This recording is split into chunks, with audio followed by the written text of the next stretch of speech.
भिमंडी से एक महत्वपूर्ण खबर। ग्रुप ग्राम पंचायत कुरुन में उप सरपंच पद पर सौ निकिता मुकेश यादव की बिन विरोध नियुक्ति हुई।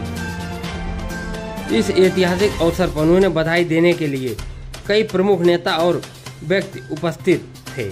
शिवसेना के उप नेता प्रकाश पाटिल, पंडित पाटिल, ग्राम पंचायत के पूर्व सरपंच श्रीकांत रामचंद्र गायकर, भाई हरिभाऊ पाटिल, जानवी जगदीश पाटिल, रेशमा गणेश वाघे, गणेश भगवान पाटिल, सुनील रामचंद्र मोरे, संदीप जगन्नाथ कठोले, भावना भगवान सांबरे, लिपिक शीतल विकास पाटिल, सहायक लिपिक रविंद्र विठल गोड़बिंदे, पंकज शनिवार जाधव और गणेश गायकवाड़ जैसे कई सम्मानित लोग इस मौके पर उपस्थित थे।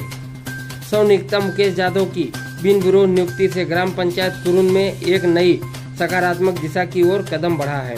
इस अवसर पर उपस्थित नेताओं और स्थानीय व्यक्तियों ने उन्हें बधाई दी और विश्वास जताया कि अपने कार्यकाल में गांव के विकास को नई ऊंचाइयों तक ले जाएंगी। ग्राम पंचायत कुरुन में यह नियुक्ति निश्चित रूप से विकास की दिशा में एक महत्वपूर्ण कदम साबित होगी। सौ निकिता यादव को उनके नए पद के लिए ढेर सारी शुभकामनाएं देते हैं। इस खबर के साथ ही हमारे चैनल पर अभी इतना ही और अधिक खबरों के लिए बने रहिए हमारे साथ। धन्यवाद। ग्रुप ग्राम पंचायत कुरुन मध्ये आज सरपंच दीपाली केदार मॅडम यांच्या अध्यक्षतेखाली उपसरपंचाची निवड पार पाडली आणि उपसरपंचपदी निकिता मुकेश यादव यांची बिनविरोध निवड झाली। त्याबद्दल त्यांचे सर्वप्रथम सर्वांच्या वतीने त्यांचे अभिनंदन करतोय आणि ह्या ग्रामपंचायतच्या बद्दल दोन शब्द बोलू इच्छितो, कारण माझे मित्र विलास पाटील यांनी काय बोलण्यासारखं काय ठेवलं नाही, कारण सर्व त्यांनी सांगून टाकलेले, तरी पण आता बोलावं लागेल। ही ग्रामपंचायत निवडणूक 2020 ला ज्यावेळी निवडणूक लढत असताना कुरुन मध्ये श्री भाई पाटील यांच्या नेतृत्वाखाली निवडणूक लढवत होतो आणि दलेपाडा इथे बंटी पाटील, विलास पाटील यांच्या नेतृत्वाखाली तिकडे ती निवडणूक लढवत होतो आणि खूप खेळीमेळीच्या वातावरणामध्ये ही निवडणूक प्रतिस्पर्धी पण चांगले होते, त्याच्यामुळे ही निवडणूक चुरशीची झाली निश्चितच। आणि या निवडणुकीमध्ये भाई पाटील पॅनलनी तिथेशी विजय प्राप्त केला आणि त्या दिवसाच्या नंतर जे सत्ता स्थापन करायची होती ते सत्ता स्थापनेच्या हालचाली चालू झाल्या। सत्ता स्थापन चालू करत असताना आमचे मार्गदर्शक माननीय प्रकाशजी पाटील साहेब यांच्या आम्ही कॅबिन मध्ये यांच्या ऑफिस मध्ये आम्ही एक सामूहिक मीटिंग केली। तिथे नेतृत्व कोण करणार याच्याबद्दल ही चर्चा केली। नेतृत्व चर्चा करत असताना एवढ्यातच एक मेसेज आला की आरक्षण जे आहे ते रिझर्वेशन निघाले अनुसूचित जमाती करता। शेवटी घटनेने आणि लोकशाहीने जो त्यांना न्याय दिलेला आहे त्या न्यायाला आपल्याला ते कबूल करावं लागेल आणि ते रिझर्वेशन जे होतं ते दीपाली केदार यांच्या गळ्यामध्ये सरपंच पदाची त्यावेळी माल पडली आणि मी त्यांना निवडणुकीच्याही माध्यमातून ते माझ्याकडे आले होते त्यावेळी ऑफिसमध्ये। मी त्यावेळी पण त्यांना सांगितलं होतं का हे आरक्षण कधी कुठल्या क्षणी बदली होऊ शकतं, त्यावेळी कदाचित तुम्ही सरपंच पदाचे पण दावेदार होऊ शकता। मॅडम साक्षीने समोर आहेत आणि तेच तंतोतंत खरं ठरलं आणि कसं राजयोग लागतो तो राजयोग त्यांच्या नशिबात होता आणि त्यांना ती खुर्ची लोकशाहीने त्यांना मिळवून दिली। मी दीपाली मॅडम यांच्या नेतृत्वाखाली ग्रामपंचायतचे गेले 4 वर्ष पूर्ण होऊन 5व्या वर्षामध्ये पदार्पण चालू आहे। अतिशय उत्तमरित्या हे काम चालू आहे, अगदी खेळीमेळीच्या वातावरणामध्ये काम चालू आहे। अनेक विकास कामं झाली। माझे मित्र विलास पाटील यांनी सांगितलं, आमचे मार्गदर्शक प्रकाश पाटील, भिवंडी ग्रामीणचे लोकप्रिय आमदार शांताराम मोरे साहेब यांचं विशेष करून या ग्रामपंचायतीवर लक्ष आहे। सातत्याने विलास शेठ सारखी माणसं इकडे असल्यामुळे सातत्याने पाठपुरावा करून चारे गावचा समतोल विकास कसा साधला जाईल याकरता सातत्याने विलास शेठ असतील ते पाठपुरावा करून आमदार शांताराम मोरे यांच्या मार्गदर्शनाखाली, प्रकाश पाटील साहेब यांच्या मार्गदर्शनाखाली ही विकास कामं अहोरात्र चालू आहेत आणि अशीच पुढे चालू राहतील। प्रत्येक सदस्याच्या बद्दल जर सांगायचं झालं तर उपसरपंचाची पहिली माल जी होती ती भाई पाटील यांच्या गळ्यामध्ये पडली होती। त्यांनी योग्य वेळी राजीनामा दिला। बंटी पाटील यांना पहिलं मान मिळालं होतं, कारण उपसरपंच पद हे रिझर्वेशन असल्यामुळे हे कुरुन मध्ये आलं, त्याच्यामुळं ऑब्विसली का उपसरपंच हा दलेपाड्यामध्ये देणंच भाग होतं। मग ते बंटी पाटीलला उपसरपंच पदाची अतिशय उत्तमरित्या त्यांनी ती उपसरपंचाची धुरा पार पाडली।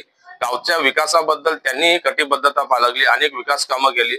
सरपंच मॅडम त्यांना सातत्याने त्यांना आशीर्वादाने त्यांना सांगत होती की काम अहोरात्र चालू ठेवा, जिकडे कुठेशी माझी मदत लागत असेल तिकडेही माझी मदत घ्या आणि सर्व चारही गावचा समतोल विकास साधा।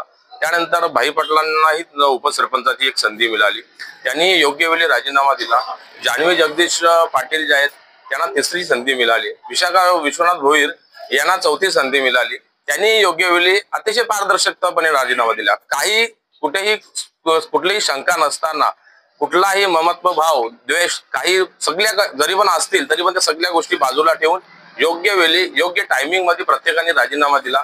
आमचे अजून एक सहकारी आहेत या सर्व राजीनाम्याच्या प्रक्रियेमध्ये सातत्याने पाठपुरावा घेणारे आमचे मित्र सुदाम गव्हाले साहेब, ते आउट ऑफ टूरला असल्यामुळे त्या इथे उपस्थित नाहीयेत. सगळ्यांनी एकदम राजीनामा दिला. तसं बघितलं तर बंटी पाटील, विलास पाटील पॅनलचे 3 सदस्य होते आणि भाई पाटील यांच्या पॅनलचे 3 सदस्य होते. कोरम कम्प्लिटली पूर्ण झाला होता. परंतु आमचा मित्र जितू आहे पाठीमागे, त्यांनी रात्री 1:30 वाजता मित्राला घेऊन आला आणि बोले की आता करावं लागेल 7वा मेंबरची अरेंजमेंट. मग त्याने ते माझा शब्द त्याने ऐकला मित्राने, कारण मला खात्री होतीच का कुठे जाणार नाही, आपल्याला जोडीला घ्यावं लागेल. आणि त्याने ते ऐकलं आणि त्यांना सांगितलं का देर हे दुरुस्ती आहे, तुम्ही मिळेल, तुम्हालाही मानाचं स्थान मिळेल. आणि हे सगळं क्रायटेरिया जो आहे तो प्रकाश पाटील साहेब यांच्या कॅबिन मधील सर्व मीटिंग झाली. त्या मीटिंग नुसार सर्व क्रमवार ठरवले होते आणि जसे क्रमवार ठरवले होते कोणीही त्या क्रमवारला गालबोट न लावता ते प्रत्येकाला त्या मानाचं पद दिलं. आणि आज तीच वेळ जी आहे ती मुकेश जाधव यांच्या सौ निकिता यांच्या गळ्यामध्ये माल पडली. मी पुन्हा एकदा सर्वांच्या वतीने, संध्याकाळी आपली मीटिंग आहे, आपण बोलूच सविस्तर त्याच्यावर, पण आज या निमित्ताने आपण सर्वजण जमलेत. आम्ही तुम्हाला आमच्याकडनं खूप खूप शुभेच्छा देतो. आणि सर्व सदस्य जेवढे आहेत आणि त्यांचे सहकारी संदीप काटोले असतील, भगवान साम्राज्य मिसेसचं नाव नाही मला माहिती, श्रीकांत गायकर साहेब असतील, हे सर्व सदस्यांनी कुठल्याही प्रकारचं फॉर्म न भरता अतिशय खेळीमेलीच्या वातावरणामध्ये त्यांची बिनविरोध निवड केली. तसं बघितलं तर एवढी मोठी ग्रामपंचायत खूप संघर्ष असतोय, परंतु सदस्यांची किती अंडरस्टँडिंग बघा. म्हणजे लोकांना असं वाटतं का आतमध्ये शीतयुद्ध चालू आहे, पण काही नाही. इकडे बघितल्यानंतर बघा कसे खेळीमेलीने एकदम वातावरण पार पाडलेले, सगळ्यांच्या वतीने त्यांची बिनविरोध निवड इथे पार पाडलेले. मी पुन्हा एकदा ग्रामपंचायत खालिंगच्या वतीने, कारण माझ्याही गावचं मी उदाहरण द्यायचं झालं तर आम्ही गेले 7 वर्षामध्ये 8-10 मी उपसरपंच बसवतोय. आमचं पण ठरल्याप्रमाणे राजीनामा, काही होत नाही, मानाचं पद आहे, घटनेने ते अधिकार दिले, त्यांना ते बहाल करायचे असतात. उगाचच राजीनामा द्यायचा नाही, रोष ओढून घ्यायचा, कलंक लावून घ्यायचा. आपण याच्या अगोदरही बघितलं का काय घडलं काय नाही ती परिस्थिती सर्वांना आम्हाला माहित आहे. परंतु विलास पाटील, मी असेल, सुदाम गव्हाले असतील, साईनाथ पाटील असतील, आम्ही सातत्याने याची काळजी घेतली का हा टर्मला आम्ही तुम्हाला विटनेस आहेत, या विटनेसच्या आमच्या साक्षीने हा तुमचा कार्यक्रम 5 वर्षाचा कार्यकाल पूर्ण करा. येणारी निवडणूक तुम्ही तुमच्या हिमतीने सामोरे जा. परंतु इथेशी काय कुठेही गालबोट लागता कामा नये. ज्याला ज्याला आपण पदं दिलेले आहेत त्या भगिनींना, त्या भावांना माझी ती पदं मिळाली पाहिजेत. आणि त्या अनुषंगाने सगळ्यांनी काम केलं.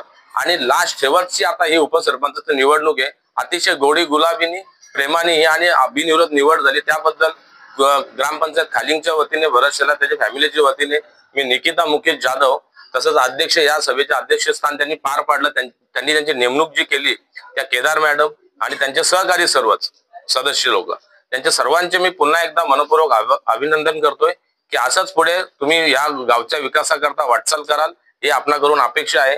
तुमच्याकडे आता विलास सेठ बोलले का पाण्याची प्रोसेस चालू आहे, ती लवकरात लवकर जर झाली तर लोकांना, माय भगिनींना पाणी मिळेल. लाडक्या बहिणींना तर आमच्या सरकारने तर भरपूर काय दिलं, पाणी तुम्ही दिलं का त्यांचा कार्यक्रम संपूर्ण व्यवस्थित होऊन जाईल. तेवढी जरा विलास सेठ तुम्ही जरा पाठपुरावा करून ते मार्गी लावालच अशी पुन्हा एकदा आमच्या वतीने निकिता मुकेश जाधव, आणि हा माझा मित्र आहे, 25 वर्षाचा दोस्ती आहे, याला मी रात्री 1:30 वाजता आवाज दिला तो धावून आलता आणि आता पण तो तिथे जागेवरच आहे.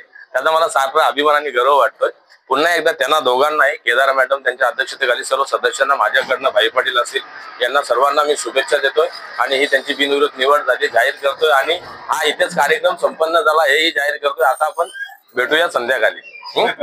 तालुक्यातील कुरुंद ग्रामपंचायत ही अतिशय नामांकित ग्रामपंचायत आहे आणि या ग्रुप ग्रामपंचायतीच्या उपसरपंच पदावर माझ्यासोबत निवडून आलेल्या माझ्या सहकारी निकिता मुकेश जाधव यांची आज भिवंडी तालुक्यातील कुरुंद ग्रामपंचायतीच्या उपसरपंच पदावर बिनविरोध अशी निवड झाली. प्रथमतः आपल्या सगळ्यांच्याच वतीनं, ग्रामस्थांच्या देखील वतीनं मी त्यांचं मनापासून खूप खूप अभिनंदन करतो.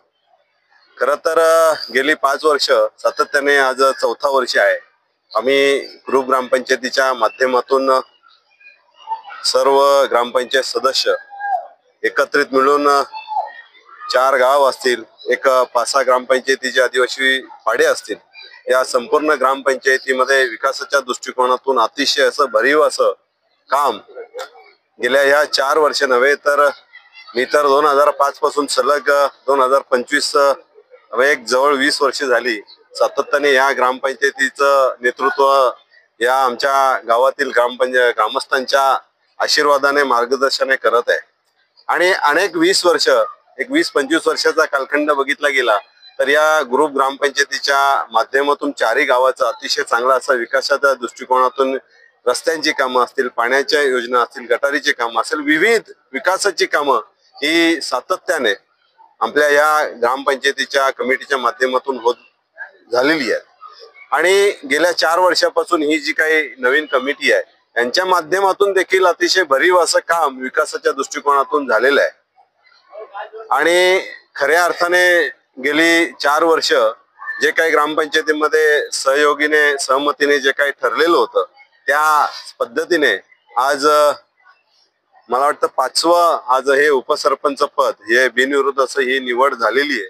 आणि मला अभिमान आहे कारण माझ्या गावातील आज उपसरपंच माझे सहकारी आज उपसरपंच होतात. खरं तर मला खूप त्याचा आनंद आहे, अभिमान आहे. म्हणून येणाऱ्या काळामध्ये देखील त्यांच्या हातून आज त्या सदस्य होत्या, आज उपसरपंच आहेत, त्यांच्या हातून अनेक विकासाची कामं, विधायक कामं ही सातत्याने गोरगरिबाच्या शेवटच्या घटकापर्यंत आपल्याला कशी करता येतील या दृष्टिकोनातून त्यांच्याकडून प्रयत्न व्हावा. सोबत आम्ही सगळीच मंडळी आहोत, त्यात काही शंका नाही. पुन्हा एकदा हे ग्रामस्थांचं जे काही आमच्यावर आशीर्वाद आहे, जे काही मार्गदर्शन आहे, त्यांच्यामुळेच हे काही सगळं घडत आलंय. आणि त्यांचाही देखील ग्रामस्थांचाही मी मनापासून आभार व्यक्त करेल, ऋण व्यक्त करेल. कारण त्यांनी ही संधी दिली म्हणूनच ही संधी आपल्याला चालून आलेली आहे. आणि म्हणून पुन्हा एकदा या पूर्ण वाहुली गावाचं ग्रामस्थांचं तुमचा आंबेडकर नगर हा भाग इकडे या वार्डला जोडलेला आहे त्यांचं देखील मी मनापासून आभार व्यक्त करेल. आणि येणाऱ्या काळामध्ये देखील ही समाजाची सेवा ही अखंडित अशीच आमच्या हातून घडत राहो म्हणून आपला आशीर्वाद मार्गदर्शन हा नेहमीच नक्कीच आमच्या सदैव पाठीशी राहील या देखील मी आज सदिच्छा व्यक्त करेल. पुन्हा एकदा आपल्या सगळ्यांच्याच वतीनं निकिता आमचे मित्र मुकेशजी जाधव यांच्या सौभाग्य होती निकिता जाधव या उपसरपंचपदी विराजमान झालेले. पुन्हा एकदा त्यांचं सगळ्यांच्याच वतीनं मी हार्दिक अभिनंदन करेल. त्यांना पुढील वाटचालीसाठी खूप खूप शुभेच्छा देईल. धन्यवाद. जय हिंद, जय महाराष्ट्र.